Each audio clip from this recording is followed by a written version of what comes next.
In the Resident Evil live action trailer, we get another look at Raccoon City during the initial outbreak in 1998. But that's not all we get to see. We get a close-up view of Raccoon City Sndrom, I believe.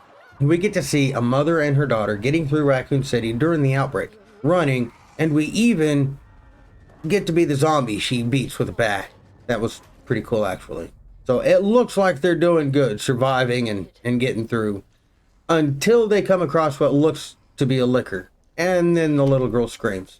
We know how liquors are with their noises. Then we're well after the destruction of Raccoon City in a park that we did get to see earlier in the video where the daughter was playing on a swing. We see someone walking, holding a photo of the mother and daughter seen throughout the video, while they just kind of shamble and stumble through the park. The camera pans around and we see that mom is now a zombie. But this is where it gets interesting. Listen to what she says here. If anyone finds this, tell them I tried.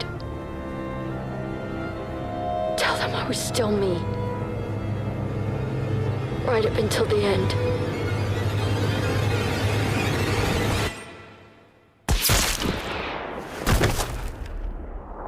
She said she was still me. She was herself right up until the end. No. So I think she survived the liquor, survived the destruction, and then survived. She buried her daughter in the park, and then she just visited her every day. I think she stayed. She couldn't bear to leave her daughter behind. Maybe she couldn't leave Raccoon City. Maybe she was just stuck there, as opposed to just wanting to not being able to leave her daughter behind.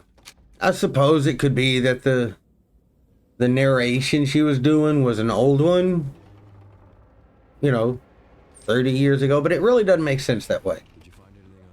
And with the picture she's holding and she's visiting the grave, that fits more with what new zombies, the Raccoon City Sndrom zombies, are doing in the hotel.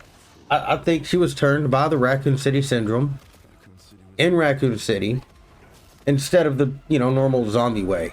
I did speculate that zombie mom wasn't destroyed in the blast and continued on as a zombie, but I believe the burial is too detailed for the simple tasks described in Raccoon City Sndrom. In the trailers, we see the zombies. They're doing their jobs, not well. Washing windows with blood, pushing buttons. Very, very simple things that were repeated tasks throughout their jobs over years of doing them in their job. Like you could say a mother would do, trapped in Raccoon City and visiting her daughter's grave every single day. The only thing that I'm hung up on is that she appears to be wearing the same clothes she was during the escape. You'd figure a change of clothes would come in somewhere. Surviving for 30 years, food would be scarce, but also she doesn't appear to be aged some 30 years. But I also think natural decay would have stopped a zombie from surviving for 30 years. The decay would have reduced them to bones, and so that, I guess that'll be an interesting concept to see when we get there. Do you have a logical explanation for my issues at the end, or do you have your own theories? Let me know in the comments.